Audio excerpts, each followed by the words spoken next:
Yeah, of course.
Oh yeah, having a great time.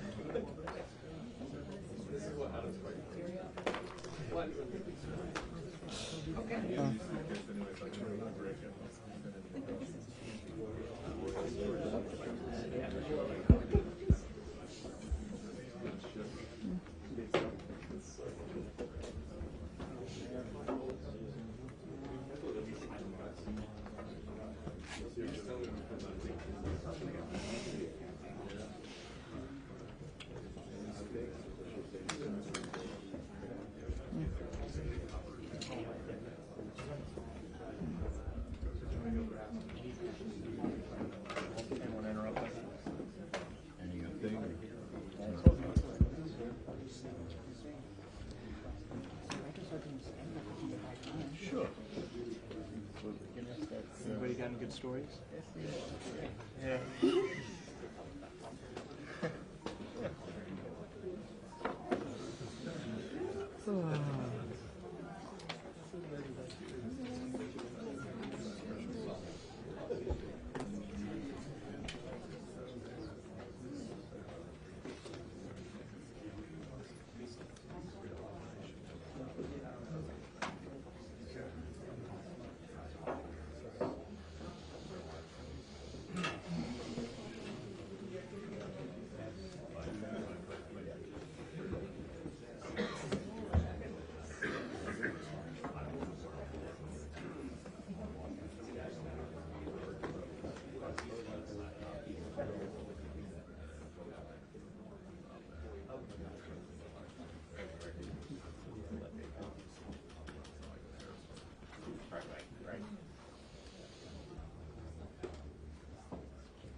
Yeah, but it'll also get them ready for promotion.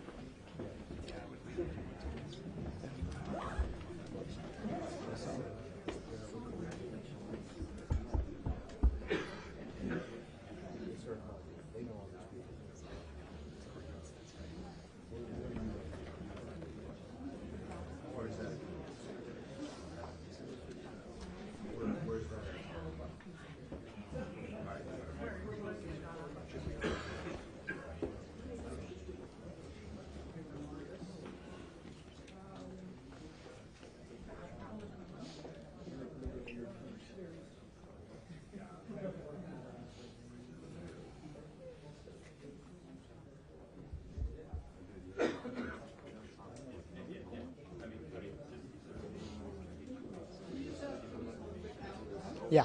5, 4, 3, 2, 1.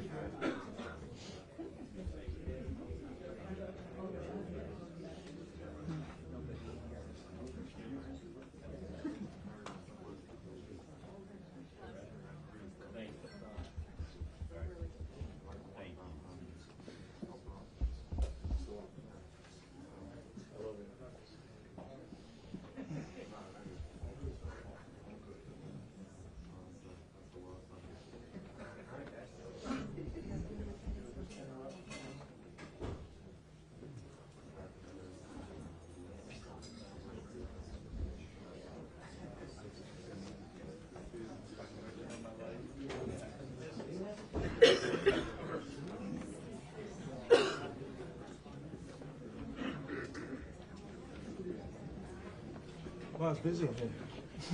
Unbelievable. Look at this. Right, let's go there. Again?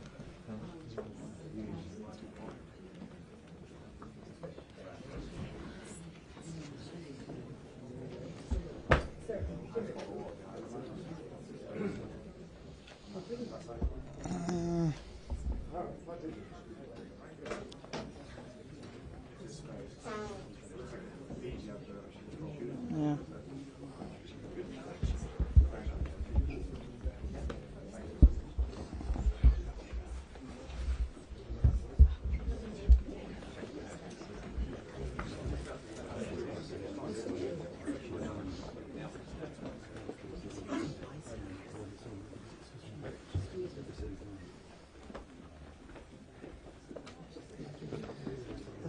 You've done a good job hurting them.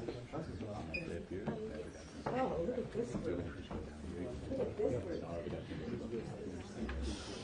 one. Thank you. There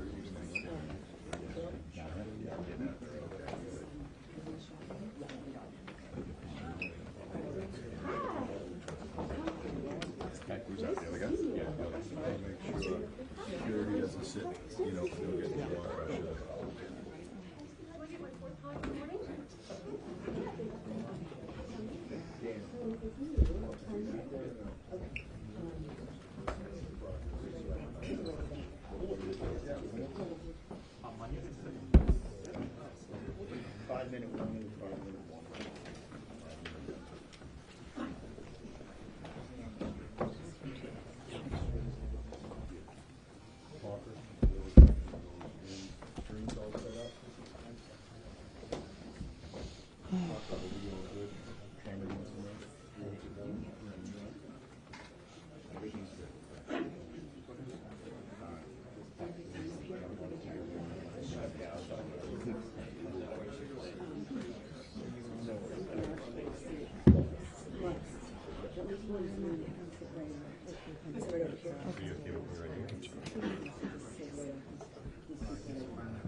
Well, I'm just going to take a picture of your head here. Yeah, I appreciate that.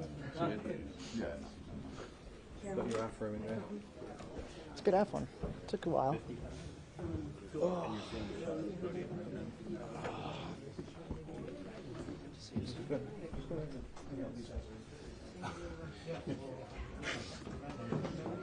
Gotcha. Okay. Are they rolling? Just again, just stay right there. Just stay right there. All right.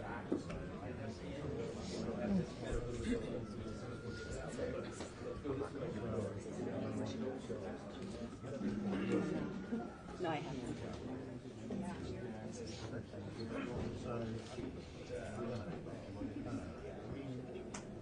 Bannon, it's Bannon.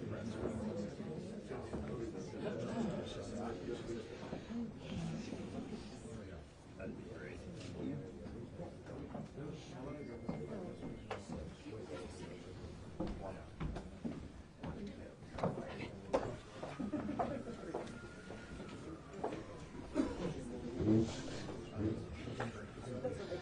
I'm Maureen Bannon, Captain Maureen Bannon. I'm Steve Bannon's daughter and CEO of War Room. My father will give some brief remarks, followed by Q&A.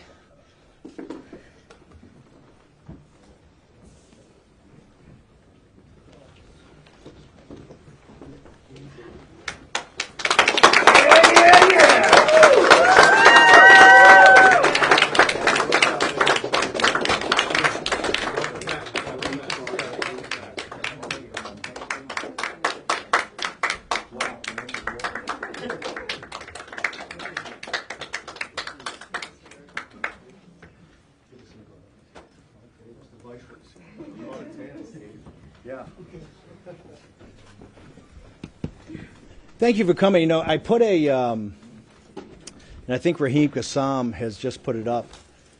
The first statement I think I made from Danbury was about 4 weeks ago, September 26th. I said, victory is at hand. That you can see the collapse of this kind of phony campaign by Kamala Harris, the politics of joy, right? And she had nothing to back it up whatsoever. And you could see the beginning in the polls start to come our way. I'm very proud that the War Room has had President Trump's back, and it particularly has been the platform for the grassroots movement to have their voice heard. And I said at that time that with the hard work of the Get Out the Vote effort and the election integrity effort, that we were on the cusp of having an incredible victory that could actually be a potential landslide. Now we come to today, and I'm finally out of being a political prisoner by the Merrick Garland, Kamala Harris, Nancy Pelosi regime. Okay, for standing up for my political beliefs against an illegitimate committee in the House that did not have a ranking member and did not have minority counsel. I went to a federal prison for 4 months. Now, Nancy Pelosi and Kamala Harris and Merrick Garland thought they were going to do two things. Number one, they were going to shut down the War Room and not have that as a voice for the grassroots movement of MAGA in this country. And number two, break me. Well, I think you can see today I'm far from broken. I've been empowered by my 4 months at Danbury Federal Prison. Why was it empowered? Because I was able to listen, to observe, and to learn from working class minorities, young African American men and Hispanic men, and yes, Puerto Rican men, about what their lives are and what the queen of mass incarcerations, which is what they believe that Kamala Harris is. She refuses, and she has refused as border czar, to commence any mass deportations of illegal alien or illegal migrant criminals in this country. And today, President Trump with the angel moms actually had to say, we need to set up a form of restitution to reimburse these folks. Kamala Harris, Vice President Harris, as the border czar, has refused to do that and continue on the mass incarcerations. Now, President Trump, and quite frankly, with the visionary leadership at the time of Jared Kushner, President Trump came with the most significant prison reform bill ever created, the First Step Act. And today, 6 years after, and 4 years into the Biden regime, of which Biden in 2020 promised and committed to dramatically decrease the number of incarcerations in federal prisons, and nothing has been done. Nothing has been done. You know, this is criminal negligence by the highest, at the highest levels of BOP, Bureau of Prisons, and the Justice Department. You have particularly minorities, African Americans and Hispanic men and their families being broken, rotting in federal prisons, when the First Step Act is very clear of what's supposed to happen, and all they do is get spun and spun and spun. The system is broken. Bureau of Prisons is broken. This is not about Danbury and not about the individual. I have many good individuals working at Danbury Federal Prison.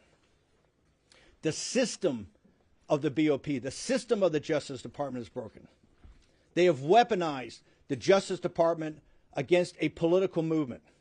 a conservative grassroots movement that's had President Trump's back, and from the dark days of February, March, and April of 2021 is on the cusp of the biggest political comeback in the history of this nation, led by grassroots people, everyday Americans, including, as we know now from the polling, and the reason I said we're on the cusp of a massive victory, she is failing to connect with minority men, Hispanic and African American men. Now, why is that? They understand what the scam is. They understand that this administration purposely let in millions of illegal alien migrants, illegal aliens, to drive down labor costs. The Federal Reserve said it from the very beginning. We're going to drive down labor inflation by getting more unskilled workers here and putting pressure on the lowest skill sector we have. And they were successful, and they brag about being successful. The minority community understands that. They understand the scam and the con of what Kamala Harris has done. In addition, she has failed to do, for political reasons, the reason the First Step Act is not implemented among minorities is because Kamala Harris and Merrick Garland and Joe Biden in the White House and Nancy Pelosi understand it to be a massive political win for President Trump. And that's why they're failing to do it. They thought they would shut down the war room and take our power away. The show is bigger and more powerful than it's ever been. And please, it's not a podcast. We take the live streaming television show every day and the radio show, and we turn it into a podcast. So my brothers and sisters at CNN, when you say the podcast number is off slightly, right? It hasn't. We were the largest podcast, but we're streaming. We stream on television, and we play on radio and online. And Nancy Pelosi thought a federal prison was going to break me. Well, it empowered me. God bless you. It empowered me. I am more empowered today, more focused today, sharper today, in better shape today than I've ever been in my entire life. So Nancy Pelosi, suck on that.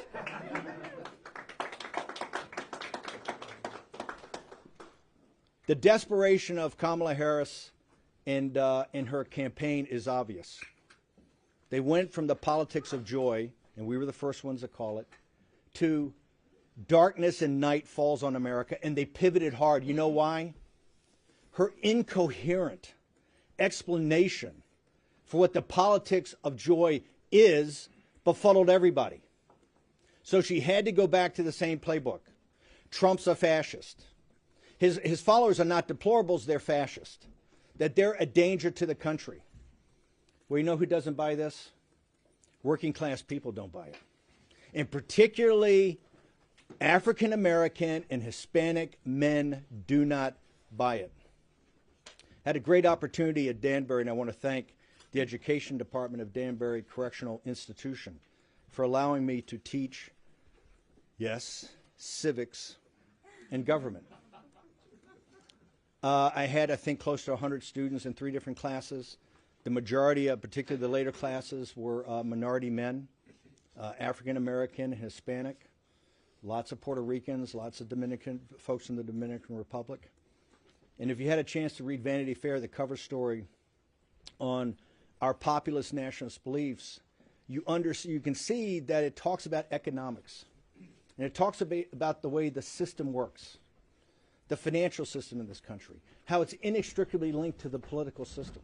And you can't understand what's going on until you understand how the economy, how the Federal Reserve, how deficits, how they play into the politics of the day. That much that you see on television is just professional wrestling when it comes to politics, and is not the thing itself.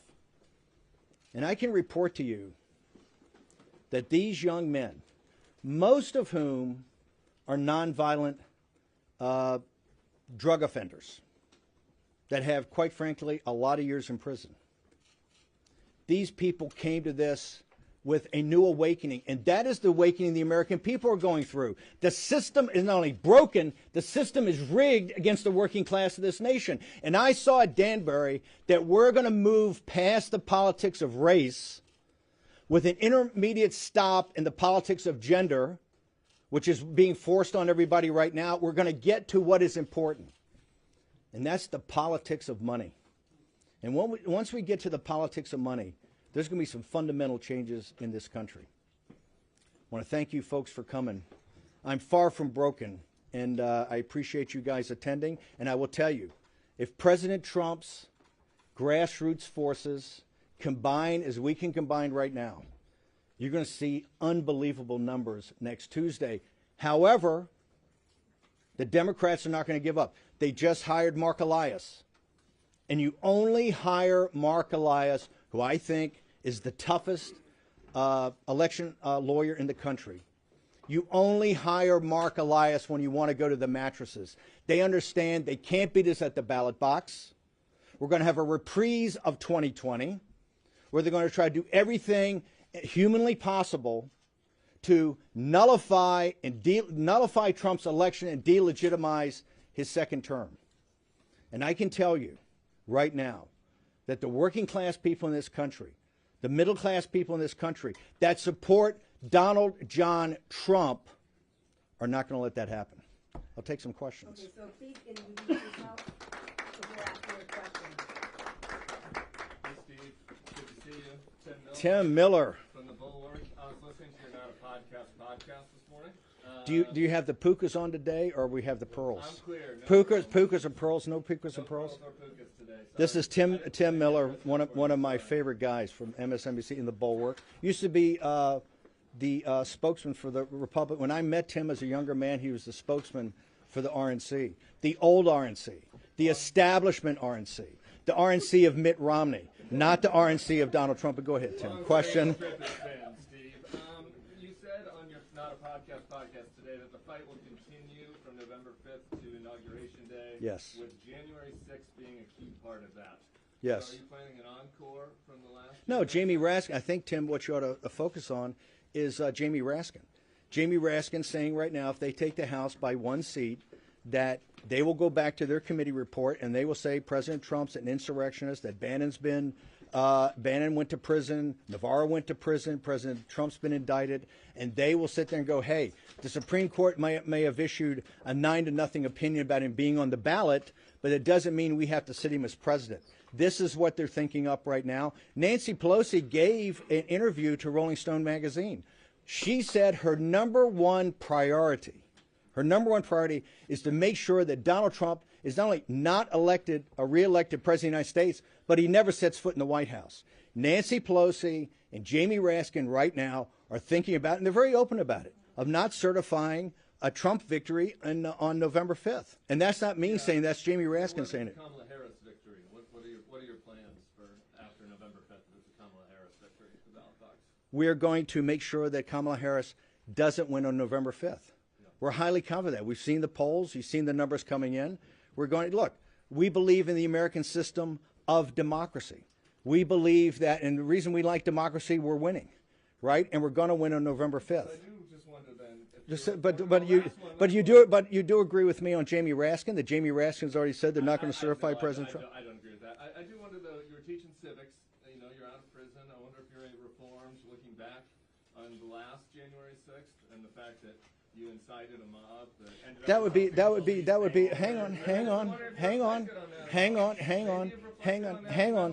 on. If you look at what we said, is that as the states requested, 7 states requested, never got to a full review. This is because Vice President Pence didn't handle it correctly. This is because Vice President Pence did not handle it correctly. No, absolutely no change. For the simple reason is that we should have had a review as requested by the states for all 7 states at that time. Tim, thank you very much. One question at a time. Okay. But Tim, if you want to continue to make speeches, it's good television. I don't want to talk about personal conversations, but we've had a chat. You have talked with former President Trump this morning? We've had a chat. Have you talked about Election Day coming I don't want to discuss what we're talking about, but he's, by the way, he watches the show. He saw the show this morning. The show this morning didn't talk about my time in prison. What it talked about was two things. Number one, a massive grassroots effort that's underway that has to culminate on November 5th, particularly in places like Pennsylvania. It looks like max 15% of Republicans will have voted on the mail-in ballot early voting. Before then, we have to deliver 85% of the people to the polls next Tuesday. He understands that we are the focus and back of people like the Elon Musk of the world and the money he's putting in for his effort, and Charlie Kirk and other independent groups out there that are putting in, that we're driving and enlightening the grassroots movement of the Trump MAGA movement to show up next week. That's number one. And number two, we had Bill McGinley and Mike Davis and others on to talk about the election integrity, the efforts that they're making, and quite frankly, places like Pennsylvania, that looks like the election administration is a little bit of a dumpster fire right now. 4 years ago, you urged then President Trump to declare victory on election night, when you knew all well that there was going to be a decent chance that we would not know if ballots had yet to be counted. Hang on. You went out and did exactly that. Have you urged him to do this? Hang on for a second. When I said that 4 years ago, it was, why did I say that? Why did I say that? Because a guy named Mark Elias came up with a report that two individuals, Bill McGinley and Raheem Kassam, helped deconstruct in July of 2020. And he walked through how the Democrat Party was going to steal the election with illegitimate mail-in ballots. He said, illegitimate ballots. They were mail ballots that American voters cast. I totally. By the way, we can argue. We can adjudicate that. Hang on. We can argue that. We can argue that President Trump came up at 2:30 in the morning and talked. He should have done it at 11 o'clock at night in 2020. Okay. I am urging President Trump, if the votes come in like it looks like they're going to come in, he should step up and inform the American citizens of exactly what's going on and not keep people in the dark like was done in 2020. So President Trump should step up and walk people through state by state of where these leads are and how these leads came about. We're not prepared. We're not prepared to have in the dark of night all the problems that happened last time. Okay, the 2020 election was stolen. Okay, I will never back off that. And we know that you wanted him to stay on as president. We know that you wanted the election. I didn't want that. What I wanted was I wanted the will of the American people at the ballot box to be effectuated. I want the will of the American people at the ballot box to be effectuated. That's what I wanted. Steve, yes, sir. Road steamer here. I'm wondering when's the next insurrection, and can we storm the Burger King after this? Like, can we do that? I mean, doesn't he look great now? We were in Danbury the first month together. He looks great. You don't remember me? We were lifting weights and stuff in the weight room. When's the next insurrection? How are we going to do this and stuff, man? You know what? I'm leaving. I'm having a good time. He looks like Yoda with AIDS right now. Ronnie Rhodes team, and no political violence, people. This place smells like mothballs. Yes, sir. Yes, sir.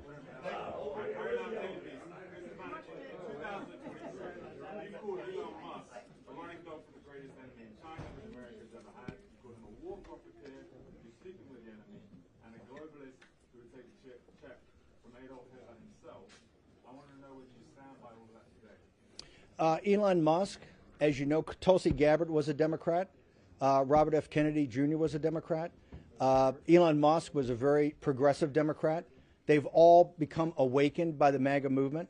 Today, I think he's one of the strongest supporters of the MAGA movement. He's gone through a awakening that I think very few have come. I totally disagree with many of his positions, particularly about the Chinese Communist Party and others. But as an American, he has done, I think, something very smart. And that is put money in back of grassroots organizations and people to do something simple. And that's, and that's to get out the vote here in the 2024 election. So you don't mind someone who would take a check from Adolf Hitler as long as it's from Trump? No, what I said is he's gone through a great awakening, right? And I think if you talk to him, he has gone through a great awakening. And I think part of that awakening is understand the power of the MAGA movement and the power of grassroots America. Thanks. Yes, sir. Please identify yourself. Sure, Steve Bannon with Politico.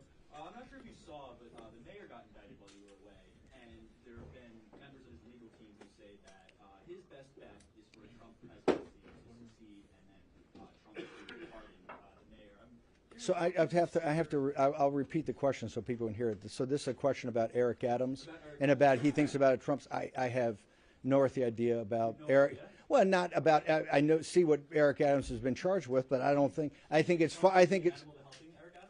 I have no earthly idea about that, and all I know is President Trump thinks that New York City, this metropolitan area, is in deep trouble.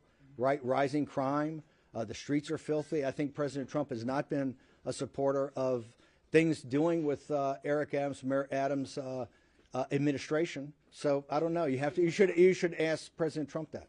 Steve, yes, sir. From New York Magazine. What are you going to do over the next? You've got 6 days. You're out now. You've got 6 days between now and the election. And then maybe some period afterwards in which this will be still at stake. What are you going to be doing during those days besides the war room? Well, there's a lot of different options. I'm of a strong belief right now. This is New York Magazine asking what myself and War Room's going to do. Obviously, with 7 days or 6 days left, you have to have a convergence of the get out the vote effort.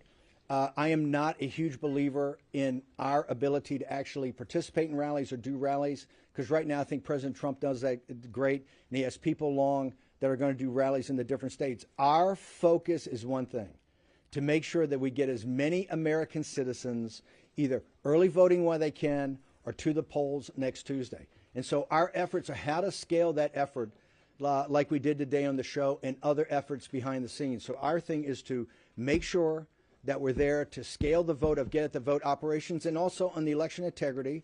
Today we had Bill McGinley, one of the senior lawyers on there, and he's still calling for volunteers. I think there's been 200,000 election integrity volunteers. We need to get people in the counting rooms. We need to get people around the tables to do ballot curing.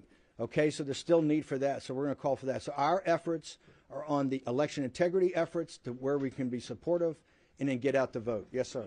Peter Harrell on the CBC. If the election is declared in favor of Vice President Kamala Harris, what exactly do you believe former President Donald Trump should do in the following 2 months? Will you unequivocally condemn political violence? Wait, hang on. Who believes in political violence? That's a loaded question. Of course people don't believe in political violence. I was just a political prisoner of a regime that put somebody in prison for what has been a civil charge throughout the history of the country. I think, I've been told I'm the only misdemeanor that's ever been at Danbury prison.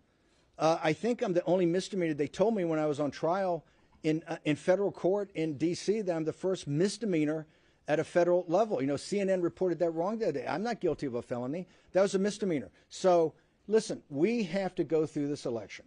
And whoever wins the election wins the election. Okay? I think we can show we're pretty powerful in opposition.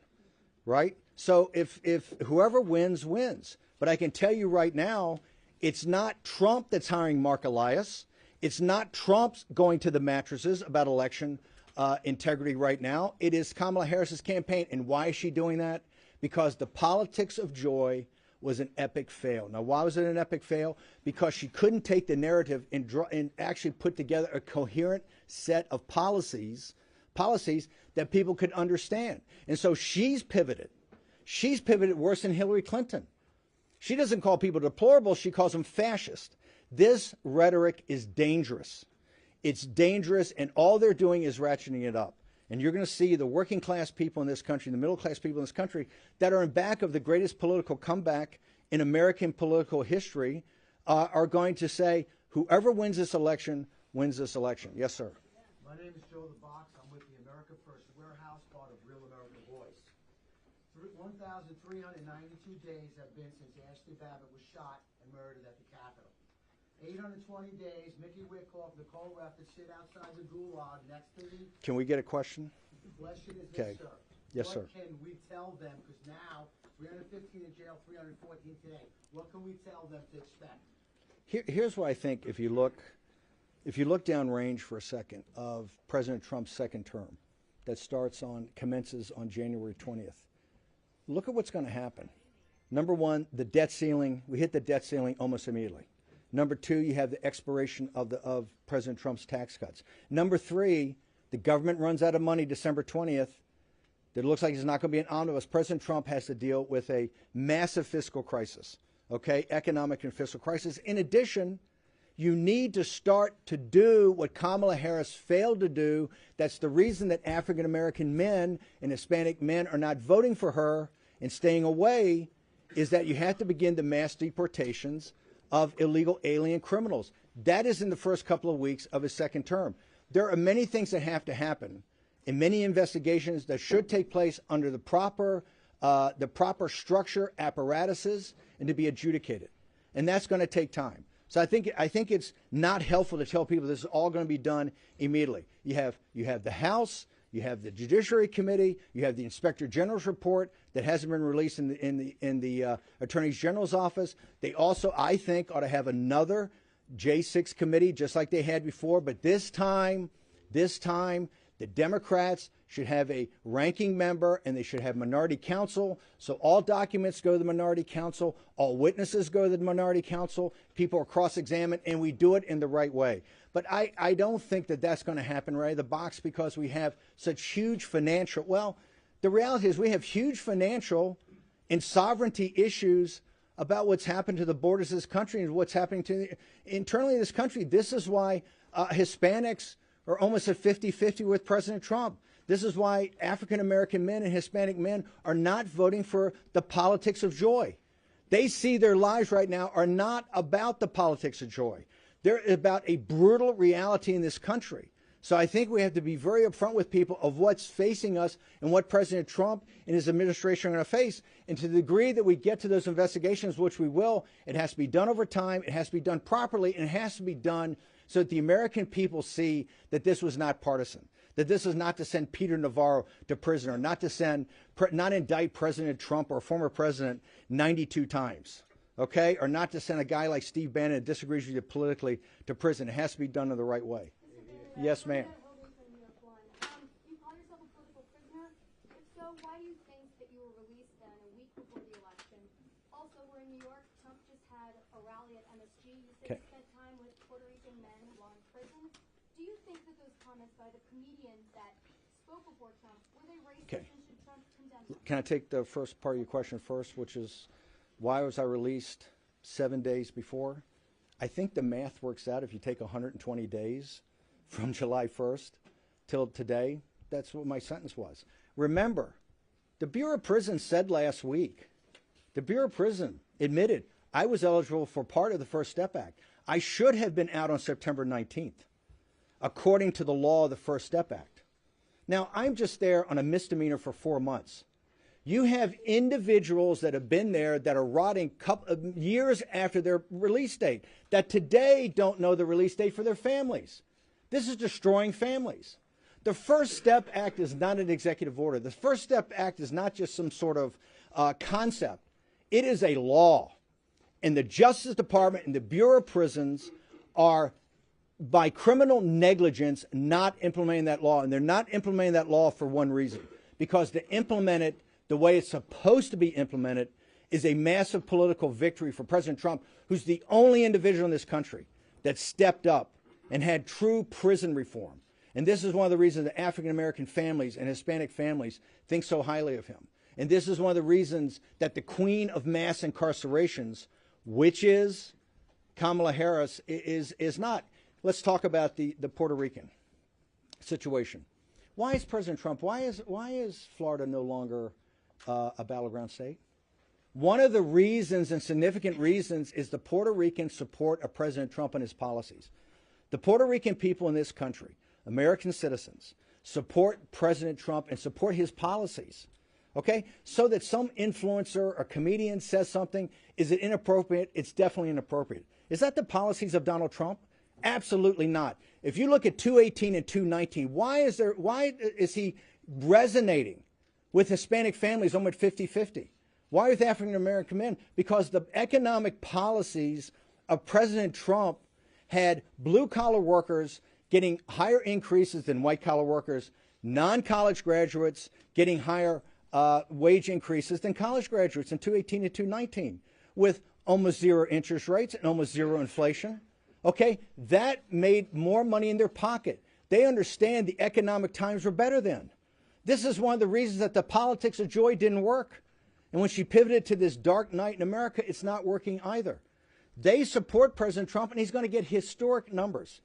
Now, what the comedian said or the influencer said is clearly inappropriate. Okay, but that's not President Trump's policies. President Trump is bringing working class people together. And I can tell you what I saw at Danbury. We're going to move past race. And we're going to get to the discussion about money in this country and who the elites are in this country and who controls this country. Okay? And that is when you're going to see a broad base, even broader base today, populist movement. But thank you. Yes, yes. I heard what you said about Who? Jen Peltz from the Associated Press. Hey, Jen Peltz. What you said about focusing on get out vote and election integrity, but has former President Trump asked you to campaign with him, and are you going to do that? Like I said, my focus is on victory next Tuesday at the biggest number possible, because folks, don't think it ends on Tuesday. You don't hire Mark Elias to go to the mattresses if you think it's going to end on Tuesday. This is going to take a while to sort through. Okay, and you can see by the election administration problems in Pennsylvania, you can see what they're talking about in Maricopa County already, about how long it's going to take to count the votes, right? This is going to go on.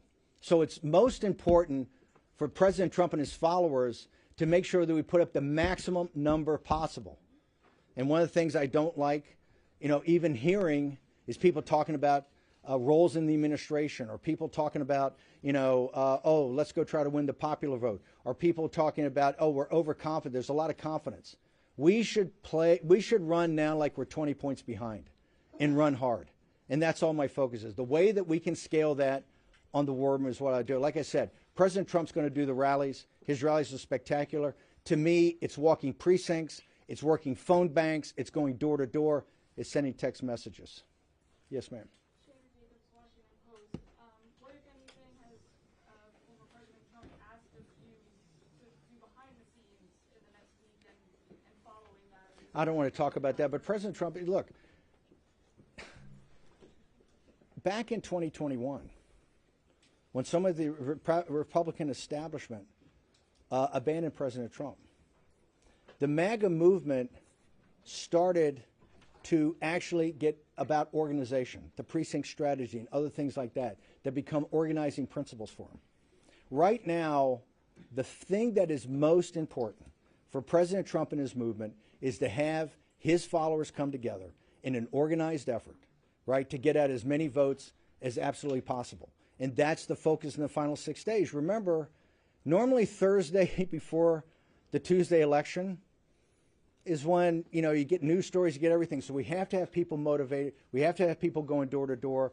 All this polling and people talking about, oh, well, Trump always polls 3 points less, that's all theoretical. What we know is that what happens next Tuesday is fact. And the only thing that matters is votes that can be certified from American citizens. And that's what we're focused on.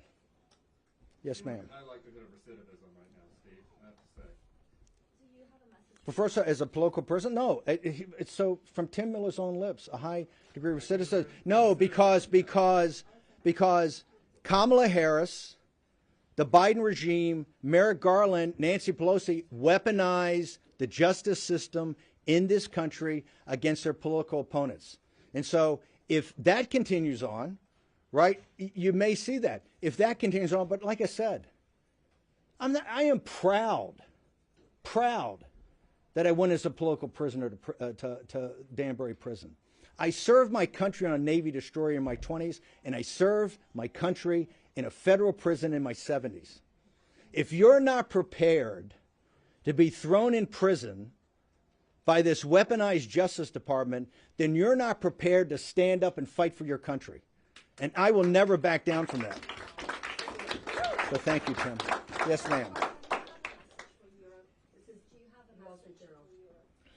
Wall Street Journal.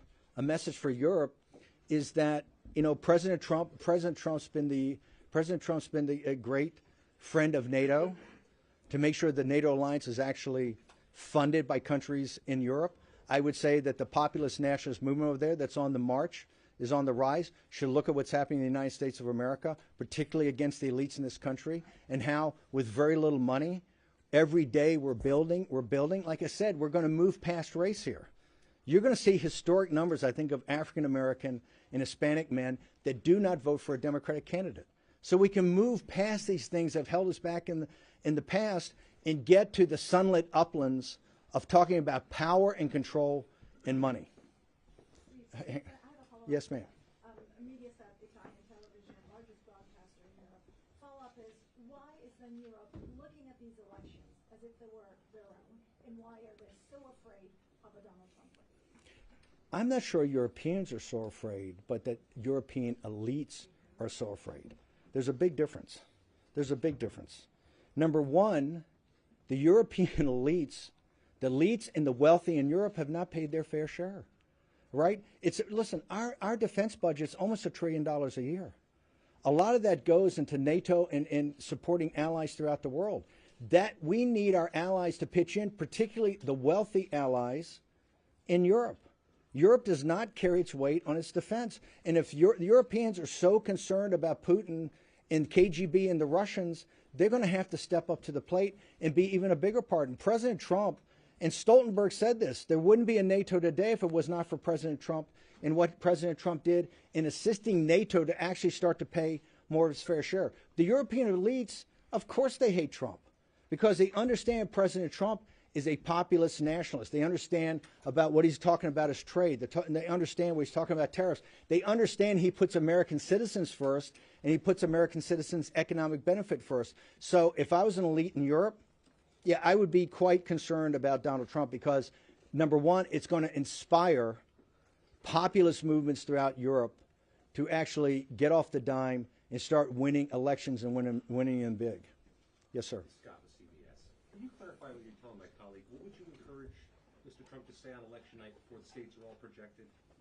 When you say the states are all projected, it doesn't make this about the states projected. President Trump, to me, hang on, should go before the American people, and I thought he should do it last year in 2020 at 11 o'clock at night, not at 2:30 in the morning, and explain to American people where the voting is, right? Where the voting is and what's to come, what is still outstanding.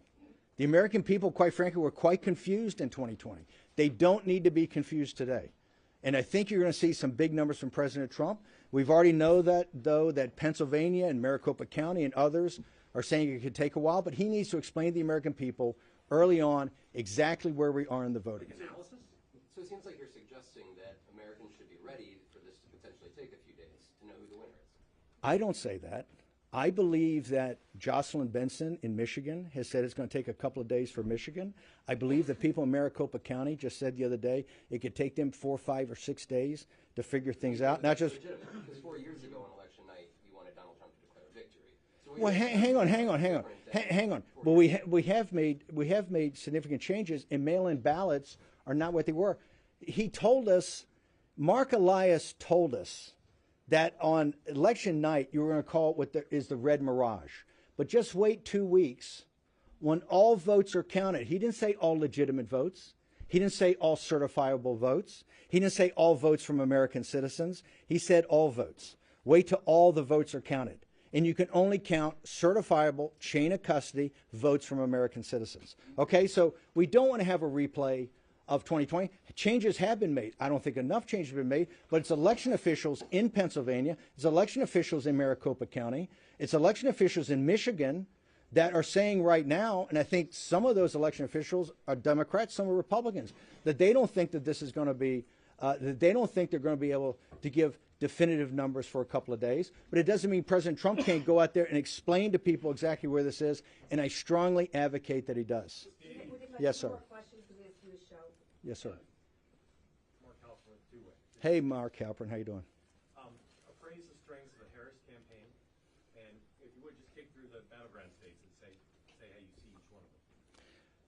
I think the Harris campaign, and I believe this comes from the anti-democratic forces inside the Democratic Party, in shifting out when President Biden was taken off in 10 days off the ballot. It seemed to me at the time that they should have some sort of mini primary so that people like Governor Pritzker and Whitmer and Newsom and Shapiro, whoever else, wanted to jump in here and actually make the case in some sort of period of time up until the convention, could actually go and make a case of what they stand for. She started with this incoherent politics of joy. And she understands that you can't, she wasn't getting traction on this. And that's why she pivoted. She needed to take one or two at most topics like President Trump's Make America Great Again, or President Trump's Secure the Border, or President Trump's Bring Jobs Back from China. Take one or two things that resonate with this country and working class people and drive it every day. You haven't seen that. That's why now she's talking about people being fascists and people being this. I think right now, President Trump, just like in 2016, right, we have a chance to win the states we won in 2016, North Carolina, Georgia, Arizona, Wisconsin, Michigan, and Pennsylvania, if the grassroots delivers. And I think maybe even throw in Nevada, which we didn't win in 2016. I think President Trump could get up to over 300 electoral votes if people are focused today. And I think the Harris campaign it's not focused, and it's particularly not focused on issues that are obviously at the highest levels of the American people. So I think if the job of the grassroots is done, and this is why I'm not sure it's important for me to go to a rally with President Trump or go to a rally with other people, but to do the work that you need to have done to make sure those votes get out there so that there's no question, even if some things happen on ballot counting over, that we have gotten big enough margins that the votes that remaining were bigger, we have bigger margins than the votes outstanding remaining. I asked you about her strengths, and you just listed weaknesses. Does her campaign have any strengths? I think, for people that align with progressive values, right, I think Vice President Harris has spoken to those values. I don't think she did it in a way that could broaden out to a general election, but clearly she's Vice President of the United States. She's been a U.S. Senator, right? She clearly has strengths. She's proven that in the past. I don't think she's done it in this regard. And I think some of her strengths, particularly in areas that she should have been in, like in sitting in the Situation Room and knowing this, when Bret Baier asked her a week ago, what is the number one geopolitical threat to the United States? What is the United States' number one competitor on the world stage? And she instantaneously said Iran. And Bret Baier tried to help her. And he says, we know some people say China. Hint, hint. She says, oh, no, Iran. If you say that Iran is the number one, a regional power is the number one threat to the United States of America, given what the Chinese Communist Party, which is a mortal enemy, not the Chinese people and not the nation of China, but the Chinese Communist Party, a mortal enemy of the United States. If you sit there and want to be commander-in-chief and you say the number one threat when you have a chance to back off and say it's Iran, you're not ready to be commander-in-chief. And clearly you haven't learned anything or anything important in your 4 years as vice president sitting in the Situation Room. Anybody? Yes, ma'am. Conservative TV station in Europe. Yes. I got a question regarding the European issues. The conservatives in Europe view Donald Trump's potential presidency as a whole. I would like to have your comment on that, and I would like you to emphasize on the role of the American polling voters. Well, remember, you have conservatives, and then you have populists, and you have nationalists. I think the populist nationalist wing of those conservative parties, I don't think some of the classic conservatives, just like here in the United States, I think there's elements of the Republican Party that don't see President Trump as an answer. They virulently disagree with us on tariffs. They virulently disagree with us on things like the U.S. Steel takeover by Nippon Steel, things that a guy like Fetterman would back, right? So I think some of the classic conservatives don't see President Trump as somebody that represents a policy portfolio that would interest him. But I do think that the populists in those countries do, and I do think the populist nationalists specifically do. Okay, so we've got time for about one more question. Okay, thank you. I'm so glad you're out. So speaking of the money of politics, New York City spends about What organization? Rights Rider Human Events. Okay. Okay, so speaking about the money of politics, New York City spends around $5 billion on illegal aliens. Do you think that was part of the reason why Madison Square Garden, which holds 19,500 seats, had over 200,000 people clamoring to get in, and New Yorkers decked out in MAGA gear? Do you think it's a swing state like Vivek Ramaswamy says in 2024? I think that you saw that when President Trump went to the Bronx, right? Remember, the elites in this country, the reason there are 10 or 15 million illegal alien migrants or illegal alien here in the United States, the Federal Reserve said this. And now the Congressional Budget Office is saying it, that they had to break the back of inflation, they had to drive down. They focused on wage inflation.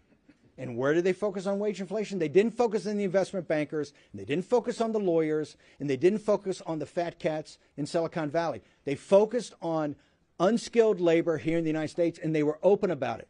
The Federal Reserve couldn't be more open about it. And that's what happened. Okay, number one. Number two, they tell you now, well, you can't possibly deport anybody, that the GDP has 1% growth because you have another 10 million consumers. The people that are being destroyed by the 10 to 15 million illegal alien migrants are the working class African Americans and Hispanics who are voting for Donald Trump. These people are very smart. And they see their lived experience every day, whether it's in New York City or throughout other major cities in this country and other states, that their lived experience is